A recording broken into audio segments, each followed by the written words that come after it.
इनमें कुछ अलग है इसलिए यहाँ पर है। यूपीएससी का अगर आप ऑफिशियल नोटिफिकेशन पढ़ेंगे, they have clearly mentioned that a well educated person should be able to answer the questions without any specialised study.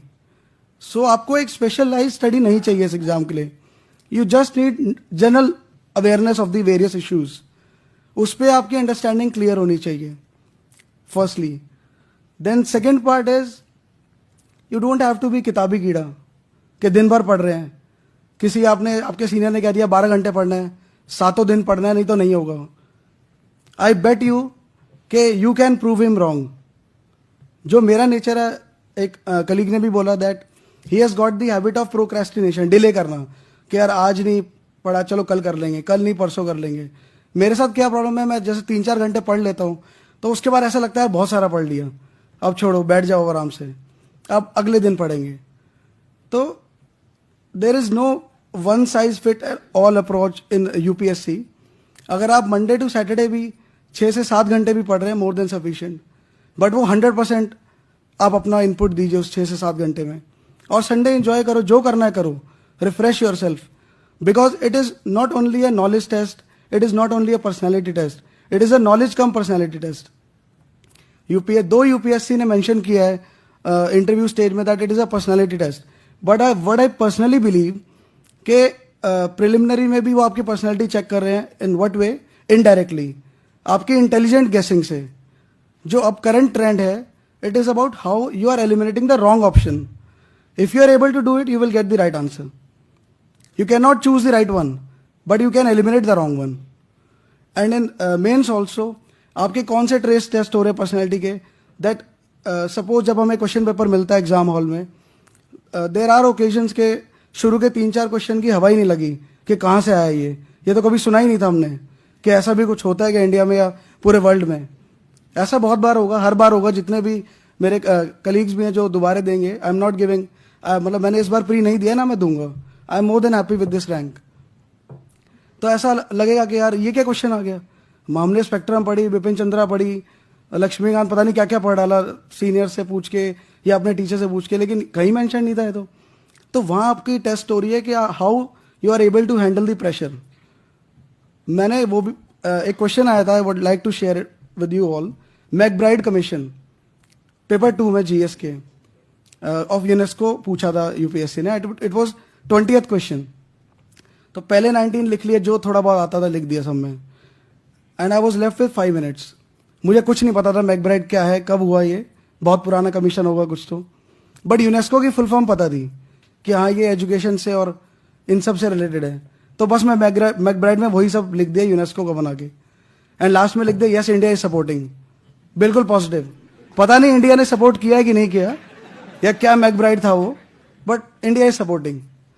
सो मुझे पता है उन्होंने, जिसने भी चेक किया होगा 0 दिया होगा 100%। बट एक आपका वो आप एक एटीट्यूड डेवलप कर रहे हो कि यार किसी भी क्वेश्चन से घबराना नहीं है हमें, बिकॉज डरने की इस एग्जाम में कोई ज़रूरत ही नहीं है ना।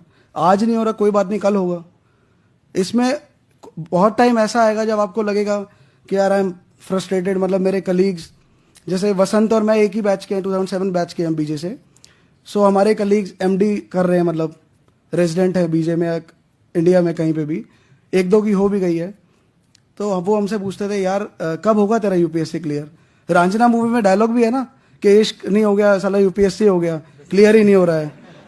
ठीक है, तो they used to ask me seriously कि यार कब होगा भाई, कब निकलेगा तेरा एग्जाम, मतलब तू इससे अच्छा पीजी कर ले। ऐसे टाइम्स आएंगे, ऐसे कमेंट्स भी मिलेंगे आपको। बट उस समय एक चीज याद रखना कि आपने अपने किसी भी फ्रेंड के लिए ये लाइन नहीं चुनी है, आपने अपने लिए लाइन चुनी है। ठीक है, व्हाट मैटर्स इज यू। और सपोर्ट सिस्टम की भी बात हुई आज यहाँ पे, वो बहुत इंपॉर्टेंट है। लेकिन मैं उसमें एक छोटी सी बात जोड़ना चाहूँगा। सबसे बड़ा सपोर्ट सिस्टम आपके पेरेंट्स हैं।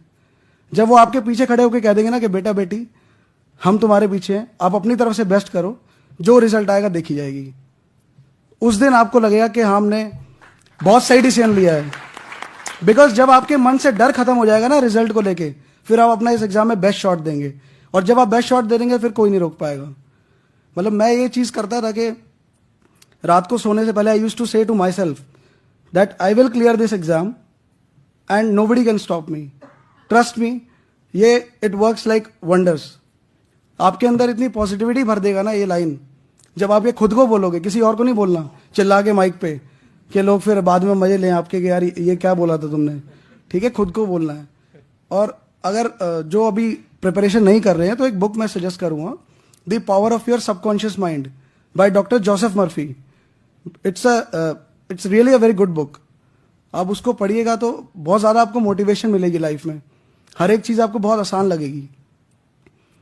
और बस ज़्यादा कुछ है नहीं कहने के लिए।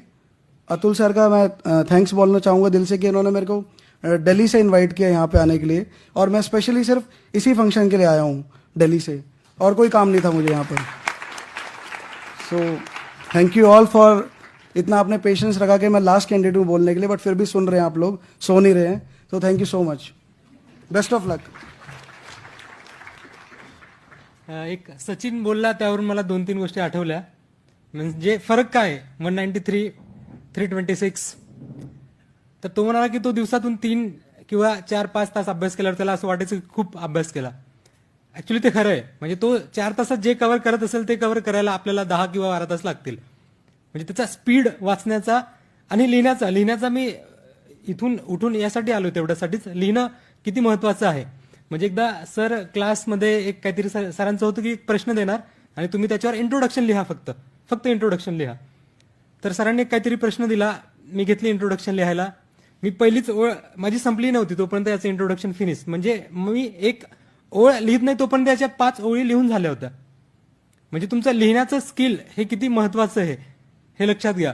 म्हणजे त्या गोष्टीवर एफर्ट्स घ्या. लिहिणं खूप महत्वाचं आहे आणि तुम्हीही तसा प्रयत्न केला तर कदाचित तुम्हाला तेवढं चांगलं आउटपुट मिळेल. थँक्यू.